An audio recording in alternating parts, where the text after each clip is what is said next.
Estamos iniciando mais uma edição do nosso programa Inesp, o Irradiador de Ideias. E hoje nós vamos receber o Dr. Eduardo Rodrigues, que vai falar sobre a ressocialização do homem preso. Doutor, interprete, por favor, o que diz os artigos da Lei 7.210, de 11/7 de 1984, por favor. Naturalmente, nós vamos começar pelo começo, não é isso? Vamos lá. Então, eu vou fazer a leitura do artigo 1º da lei para o doutor Eduardo. O artigo 1º diz o seguinte: a execução penal tem por objetivo efetivar as disposições de sentença ou decisão judicial e proporcionar condições para a harmônica integração social do condenado e do internado. Pessoal, agradeço o convite. Meu nome é Eduardo, sou defensor público do Estado de Minas Gerais, lotado aqui na comarca de Nova Lima desde janeiro de 2017. É um prazer participar aqui do programa.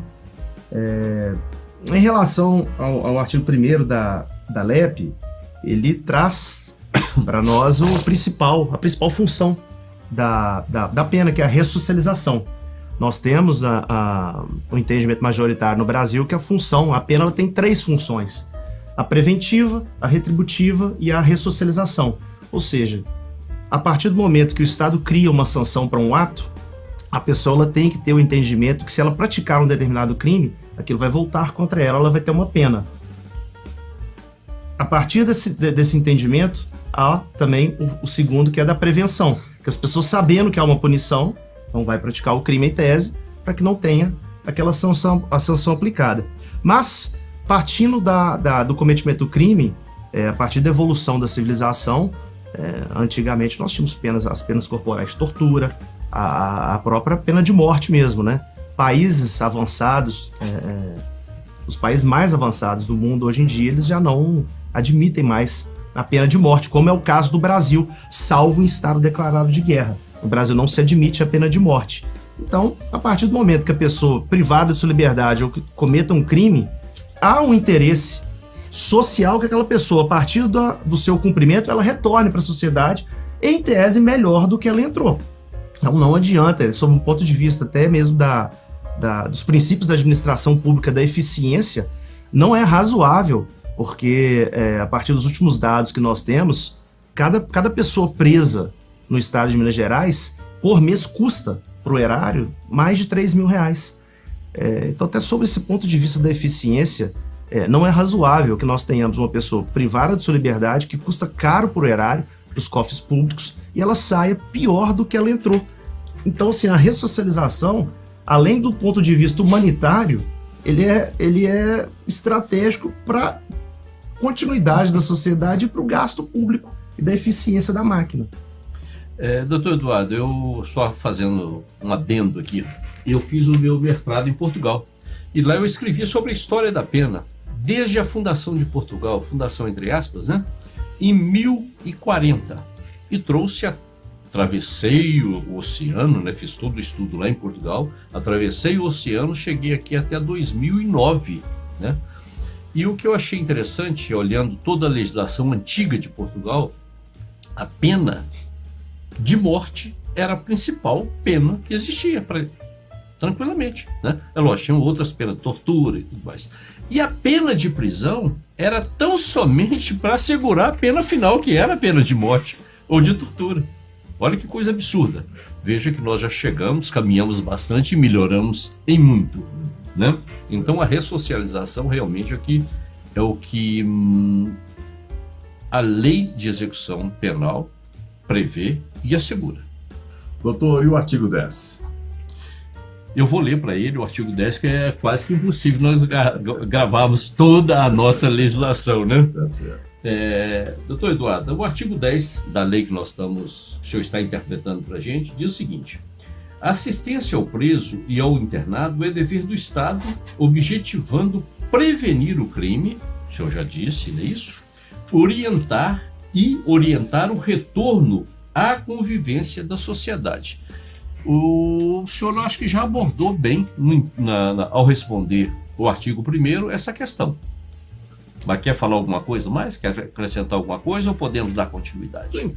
Posso acrescentar que no dia a dia mesmo no cumprimento de pena, muitas vezes a pessoa que está privada de sua liberdade, ela é afastada, às vezes, da cidade onde ela tem a sua família, encaminhada para penitenciárias da região metropolitana ou até mesmo, em alguns casos, para o Triângulo Mineiro, e a pessoa fica completamente desassistida. E por conta dessa situação, e como quem tirou a pessoa do meio social foi o Estado, é a obrigação do Estado também que a pessoa mantida privada de sua liberdade, ela tem o mínimo necessário para que ela sobreviva. Em especial questões voltadas para higiene, sua limpeza, alimentação, para que haja um mínimo de dignidade no cumprimento da pena. O artigo 11, doutor.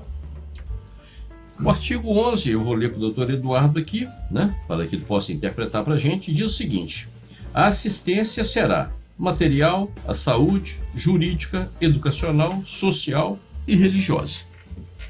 Certo. A assistência jurídica, até no caso que entra o papel da Defensoria Pública, que na execução penal, além dessa orientação, por lei, a Defensoria Pública também é órgão de fiscalização. Então compete à nossa instituição também analisar tudo que está acontecendo, fazer vistorias nas penitenciárias, além da prestação da assistência para o próprio preso. Além disso, entra a parte que eu falei, da alimentação, do vestuário, a educação. A partir do momento... Nós vivemos num país que várias e várias pessoas já não têm educação fora, né? Então, quanto mais dentro. Mas o ideal é que tivéssemos, e é o que prevê a lei. E quando o senhor, no início aqui do programa, leu, o senhor disse, lei de 1984. Essa lei completa 40 anos. Não à toa que o Supremo Tribunal Federal já declarou que o sistema penitenciário brasileiro é reconhecido como um estado de coisas inconstitucional. O que isso significa? É uma situação de flagrante violação reiterada dos direitos fundamentais e dos direitos previstos na Lei de Execução Penal. Infelizmente, hoje no país nós temos uma situação que a gente pune as pessoas, mas eu entendo que a gente pune mal, porque nós não punimos de acordo com a lei. E isso gera um completo descontrole no cumprimento da execução penal, que é o que nós estamos cansados de ver aí nos noticiários. Você não vai conseguir manter um ambiente minimamente regrado se há um descontrole por parte das próprias premissas do cumprimento da pena. E a gente cansa de ouvir falar, né, que nós não temos pena de morte, nós não temos prisão perpétua, nós temos a pena de prisão, né? E essa pena de prisão, ela tem que fazer com que o preso seja tratado de forma tal, daí, portanto, essa assistência, esse tipo de assistência, para que ele retorne à sociedade muito melhor do que quando ele chegou. É normal nós encontrarmos o preso quase analfabeto. Analfabeto funcional, com certeza. Agora, analfabeto mesmo, de saber, quando sabe, apenas escrever o nome. Tá? Então, como está previsto aqui, a assistência educacional, ele tem que ter essa assistência para que ele saia de lá sabendo pelo menos interpretar aquilo que ele vai encontrar aqui fora. Aprender que hoje o preso, quando ele lê um livro, ele tem a sua pena diminuída. É lógico, isso é tudo muito bem regrado dentro da nossa legislação. Ok, doutor, nós vamos fazer um pequeno intervalo, daqui a pouquinho a gente volta.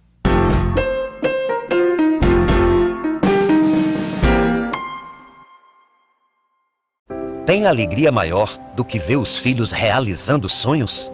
É para criar oportunidades que o governo federal ampliou as escolas em tempo integral. Com o Pé de Meia, começamos a enfrentar o velho problema dos jovens que deixam a escola para trabalhar. E 100 novos institutos federais serão criados. Tem muito trabalho sendo feito. Fortalecer a educação é bom para os nossos filhos, é bom para todo mundo. Fé no Brasil, a gente tá no rumo certo. Brasil, Governo Federal. dengue, zika, chikungunya e febre amarela urbana são doenças transmitidas por um mosquitinho, o Aedes aegypti. Contra ele, a prevenção é a melhor solução. Vamos eliminar os focos de água parada nos vasos de planta, nos pneus, nos recipientes abertos. E um repelente é sempre bom. Vamos juntos com a LBV. Diga sim à prevenção. Apoio TV Banqueta. Tem notícia melhor do que saber que seu filho está saudável? Cuidar da saúde dos brasileiros é uma das maiores missões do governo federal. Por isso, o programa Mais Médicos foi ampliado e o Brasil Sorridente também. Olha esses sorrisos! E tem mais farmácia popular com medicamentos gratuitos e desconto para todos. Tem muito trabalho sendo feito, porque fortalecer o SUS e a saúde pública é bom para você, para as nossas famílias, é bom para todo mundo. Fé no Brasil. A gente está no rumo certo. Brasil, Governo Federal.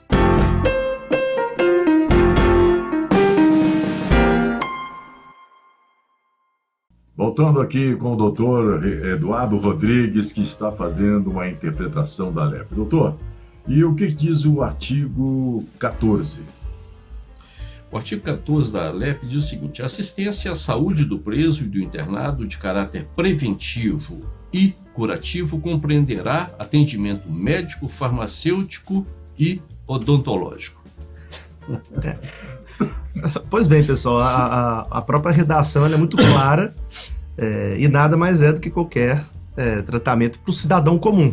Né? Mais uma vez, a pessoa com a sua liberdade plena, ela já necessita dessa assistência, quanto mais uma pessoa privada de liberdade em um local que ele, na maioria absoluta das vezes, ele não é adequado, né? E aqui eu me recordo até do período da pandemia, que nós passamos no Brasil, né? Um ambiente fechado, sem circulação de ar, que nós tínhamos um vírus que era transmitido pelo ar. Então, assim, nós passamos um período ali bem complicado, mas então, assim, as penitenciárias brasileiras, elas são locais propícios à infecção, propagação de vírus, bactéria, etc. Então, o mínimo que se exige, que se determina é que haja um atendimento médico, hospitalar, de internação mínima, para que a pessoa consiga manter ali presa e cumprir sua pena privativa de liberdade viva. Né? Eu acho interessante isso aí. Eu acho que aqui, durante o período da pandemia, eu acho que Deus tirou todo mundo de lá e ele assumiu aquilo, que nós tivemos muito pouco problema com os presos. Nós tivemos, mas eu acho que não tivemos nenhum óbito, né? Acho que chegou a mim, não. Mas nós chegamos a um determinado momento da pandemia aqui em Nova Lima, que uma única cela, que era uma cela reservada fora do pavilhão, que não tínhamos pessoas infectadas. De resto, todos estavam infectados. Creio que a nossa sorte que foi essa infecção generalizada ocorreu naquela primeira leva. Uhum. Não foi já no momento mais avançado da pandemia, que a gente tinha cerca de 4 mil mortos por dia. Então, e também houve aquele, literalmente nos penitenciários, lockdown, né? Ninguém mais entrava. Então, de certa forma, o vírus ele ficou incubado, saiu os 15 dias e assim permanecemos. Porque houve a criação de portas de entrada fora dos estabelecimentos prisionais, né? Então, a porta de entrada das pessoas que eram presas na região metropolitana era só Belo Horizonte. Nova Lima, as pessoas eram mantidas até que elas fossem soltas. Doutor, dando sequência aqui, o que o senhor pode nos dizer a respeito do artigo 17? O artigo 17 fala da assistência educacional. Já vimos que a assistência à saúde odontológica, farmacêutica, não está sendo muito bem atendida, como de resto o que foi dito. Vamos ver o que o nosso defensor público diz sobre assistência educacional. A lei diz o seguinte: a assistência educacional compreenderá a instrução escolar e formação profissional do preso e do internado. O que a gente costuma chamar de o espírito da lei, quando ela foi criada, a pessoa que ela é privada de liberdade, a lógica do sistema é que ela temporariamente ela é retirada do convívio social, mas, como nós não temos prisão perpétua no Brasil, e já dito do início, a prisão de morte, há uma expectativa que aquela pessoa retorne para a sociedade. Então, a educação nada mais é do que a manutenção daquela pessoa, o fomento para que ela realize o que ela deveria fazer fora. Até mais para frente nós vamos falar também dos deveres, mas a educação, como tudo, é para que se evite que a pessoa fique também no ócio ali dentro, porque enfim. E temos também a questão da educação profissional. O preso deveria aprender uma profissão, porque a maioria chega lá sem ter uma profissão definida, deveria aprender uma profissão no cárcere. Isso. E nós não encontramos isso, infelizmente. Os nossos estabelecimentos prisionais, e aí nós colocamos dentre eles o de Nova Lima, não tem essa preparação profissional para o pós-pena. Doutor Eduardo, e o artigo 24? Quer que leia? Pode. Tá. O artigo 24 trata da assistência religiosa. A assistência religiosa com liberdade de culto será prestada ao preso e aos internados, permitindo-se-lhes a participação nos serviços organizados no estabelecimento penal, bem como a posse de livros de instrução religiosa. Pois bem, o artigo 24 da LEP traz a questão religiosa. O Brasil, a nossa Constituição determina que o Estado brasileiro ele é um Estado laico, ou seja, não há uma religião oficial no Brasil. Contudo, a religião, a divulgação, a propagação da religião, ela é um direito fundamental do ser humano. E não seria diferente também no cumprimento da pena. E faz parte da ressocialização, inclusive, a entrada de religiosos de todo tipo de crença que possa fomentar ali também a busca da pessoa por uma paz interna ou algo maior, para ela que possa, a partir do momento que, ou durante também o seu cumprimento de pena, a pessoa consiga também amenizar aquelas situações que ela está vivendo de privação de liberdade. E sempre acredito eu que a religião ela fomenta, acima de tudo, também a esperança na pessoa, que ela possa se ressocializar e sair dali uma pessoa melhor, né? Eu vou trazer só um adendo aqui, porque a semana passada, parece, meus meios de comunicação noticiaram que estavam tentando evitar a entrada de um determinado grupo religioso nos estabelecimentos prisionais, né? Não vou pedir a opinião do Dr. Eduardo, não, mas só trazendo para esclarecimento. E outra coisa que eu queria também esclarecer aqui, principalmente para o telespectador, que nós falamos aqui durante todo o tempo em assistência religiosa ou qualquer tipo de assistência, nós falamos ao preso e ao internado. Preso é aquele que cumpre pena, aquele que foi dito que ele tinha condições de entender o caráter criminoso do ato praticado, né? E internado é aquele a quem é aplicada medida de segurança. Ele não tinha consciência do ato praticado. Essa é a diferença entre o condenado e o internado. Ô, doutor, dando sequência aqui, fala para nós aí o artigo 25. O artigo 25 trata do assistência ao egresso, o pós, após a saída do cárcere, não é isso? Diz o seguinte: a assistência ao egresso consiste na orientação e apoio para reintegrá-lo à vida em liberdade. Pois bem, esse é um artigo realmente que, após 40 anos da LEP, ele sempre foi esquecido, né? Quantas e quantas vezes no meu dia a dia eu encontro pessoas que acabaram de sair do cárcere, de penitenciárias, e às vezes estão em busca de emprego, de algum auxílio material para conseguir se restabelecer na vida. E essa previsão legal é justamente para isso. A pessoa que sai da prisão, ela não vai imediatamente conseguir ser inserida no mercado de trabalho. No nosso país hoje, as pessoas que estão livres, normalmente nós já temos um mercado informal enorme e números bastante significativos em relação ao desemprego, quanto mais uma pessoa que sai de uma penitenciária já com todo o estigma ali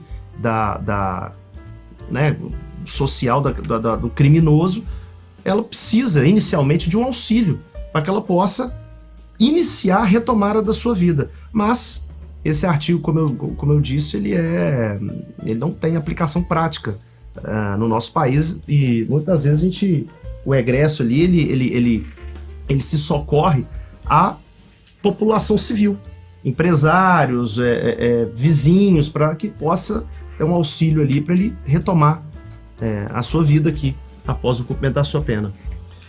Ô Leno, então vou trazendo aqui só para nós encerrarmos esse bloco, e você participou desse momento da minha vida, né? Porque nós trabalhamos lá na APAC tentando colocar em prática tudo isso que a lei de execução penal prevê. E lá nós pelo menos temos conseguido mais do que no sistema comum.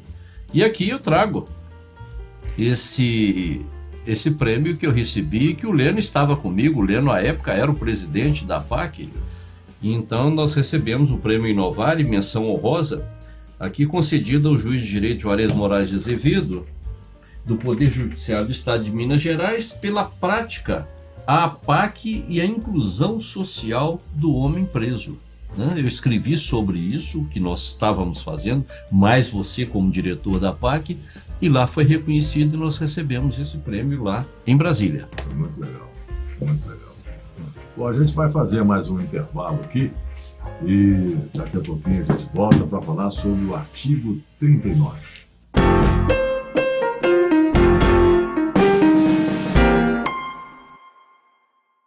Tem notícia melhor do que saber que seu filho está saudável?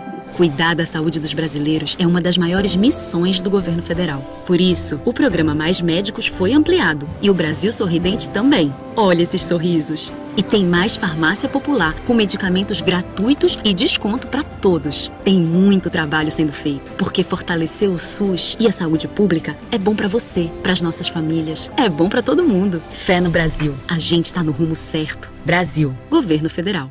Dengue, zika, chikungunya e febre amarela urbana são doenças transmitidas por um mosquitinho, o Aedes aegypti. Contra ele, a prevenção é a melhor solução. Vamos eliminar os focos de água parada nos vasos de plantas, nos pneus, nos recipientes abertos. E um repelente é sempre bom.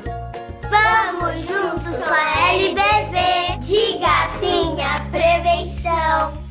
Apoio TV Banqueta.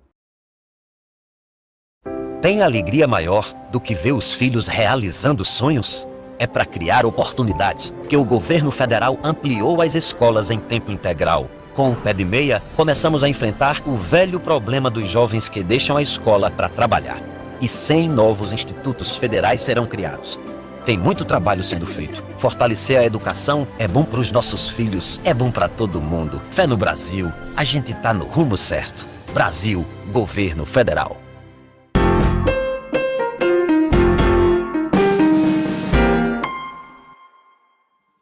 Estamos abrindo agora o terceiro e último bloco desse nosso programa, lembrando que estamos entrevistando o Dr. Eduardo Rodrigues, e ele está fazendo uma interpretação da LEP. Doutor, vamos falar agora sobre o artigo 39. O artigo 39 nós falamos sobre os direitos, não é isso? Agora vamos falar um pouquinho sobre os deveres. Podemos ficar só nos direitos, né? Então ficamos aqui, deveres, dos deveres, dos direitos e da disciplina, mas ficaremos só nesse aqui, dos deveres. O artigo 38 diz: cumpre ao condenado, além das obrigações legais inerentes ao seu estado, submeter-se às normas de execução da pena. Quer falar sobre o caput, depois entraremos nos incisos? Todos. Ou quer que já leia os outros? Pode? Tá. O inciso primeiro diz o seguinte, ou melhor, do primeiro não, o senhor pediu para passarmos já para o quinto. Execução do trabalho, das tarefas e das ordens recebidas. Indenização à vítima e aos seus sucessores. E o oitavo, indenização ao Estado quanto ao possível das despesas realizadas com a sua manutenção mediante desconto proporcional da remuneração do trabalho. Então, essa parte eu entendo de fundamental que a gente possa falar, porque eu recebo, né, no acolhimento na Defensoria Pública, nas nossas conversas, há um entendimento, né, uma crença popular que a pessoa que ela é presa, que ela está privada da sua liberdade, ela recebe auxílio, ela está ali como numa colônia de férias, né? E não é bem assim, muito pelo contrário. E a pessoa, nós conversamos aqui sobre os vários direitos que ela possui como um ser humano qualquer. Mas também a pessoa que está privada de sua liberdade, ela possui vários deveres. E um deles é o trabalho. Mas, 40 anos após a previsão do trabalho na lei de execução penal, ela, mais uma vez, é um dispositivo que ele é esquecido pelo Estado, porque a função do trabalho, além de compor também a ressocialização, seria ali a oportunidade que o preso teria, por meio do seu próprio trabalho, de indenizar o dano que ele teria causado, de, com parcela daquele valor também, pagar os seus familiares aqui fora, ressarcir as vítimas, prestar serviço público, mas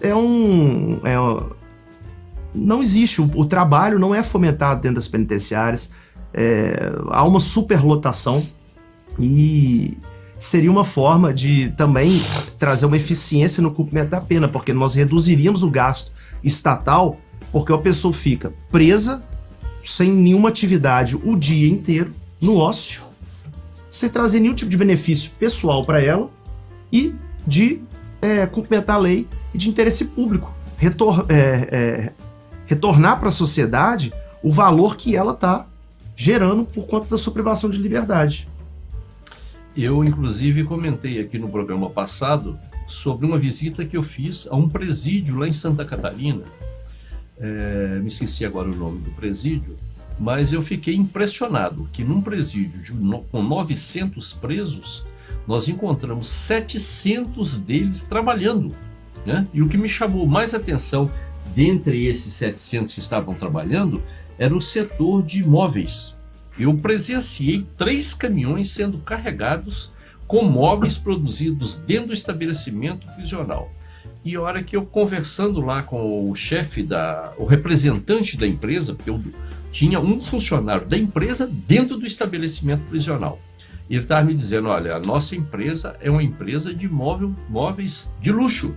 Esses móveis aqui estão saindo para as casas de pessoas abastadas, né? E um detalhe que eu achei assim extremamente importante, o preso ali chegava sem uma profissão, porque a maioria das vezes o preso chega sem profissão, e saíam dali todos eles, é óbvio, aqueles que queriam, né? Eles saíam empregados, né? Já saiu direto, porque é algo que a gente vê muito na prática. E nós falamos isso, quando as portas da prisão se abrem, as portas da sociedade se fecham. Ninguém quer dar emprego para um ex-preso. E lá, nesse caso, ele já sai empregado sem problema algum. E aqui, doutor, peço licença, faço uma observação. Eu costumo dizer aqui em Nova Lima, nós temos 2 situações do verdadeiro céu e o inferno, né? O céu é o presídio local, o inferno é o presídio local e o céu é a APAC.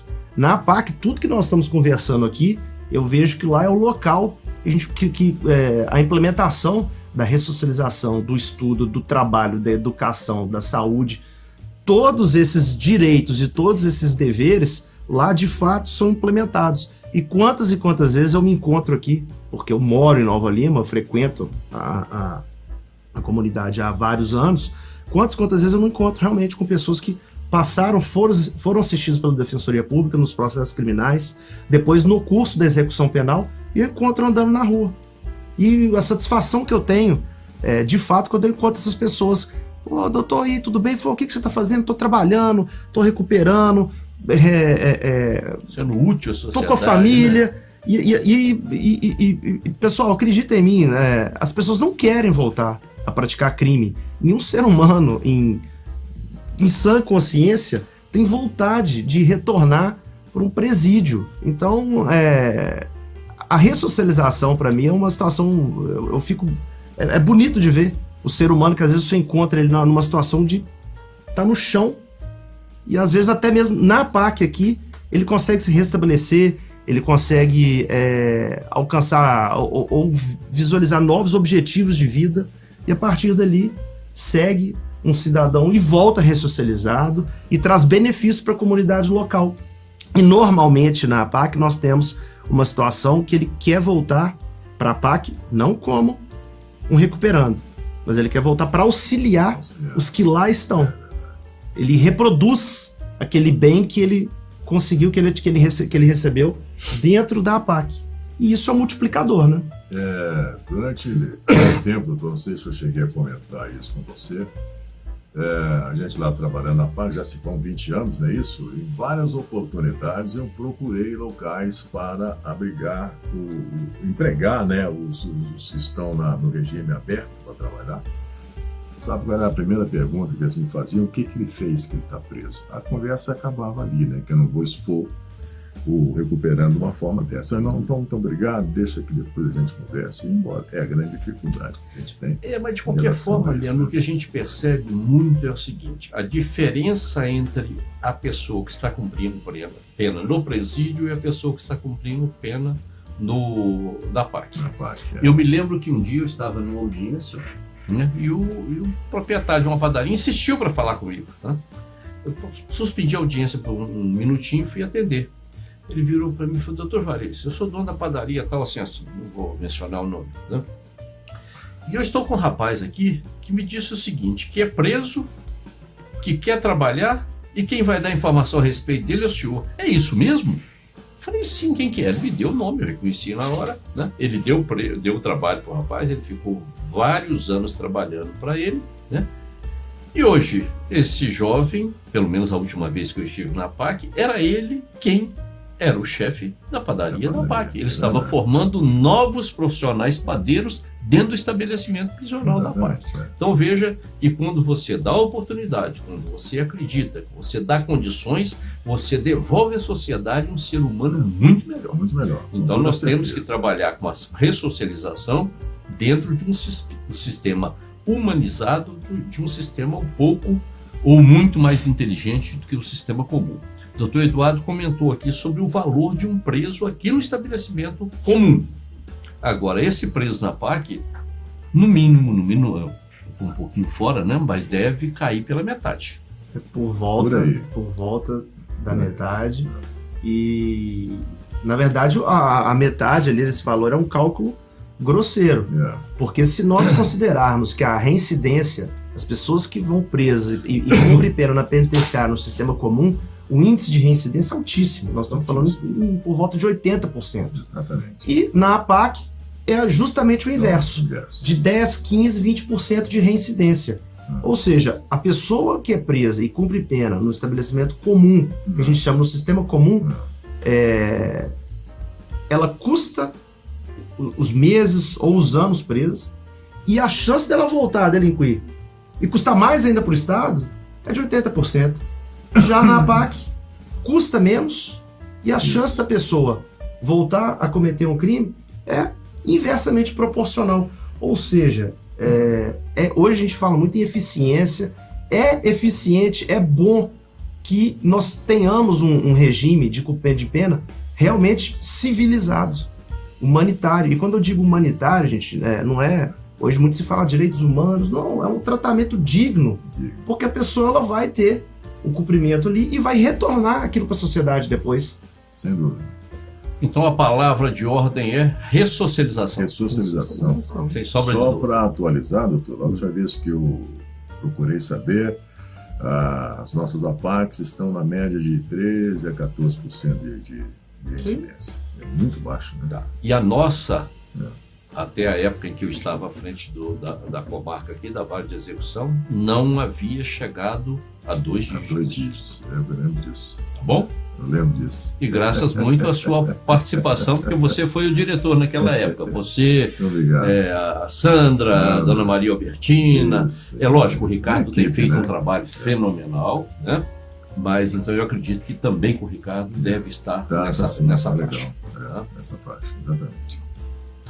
Bom, vamos então para o final do nosso programa, né, Léo? Vamos encerrar então, agradecendo aí a todos, né? Lembrando mais uma vez que bem breve estaremos com outros entrevistados para levar até os senhores. Um grande abraço, muito obrigado e até uma próxima oportunidade.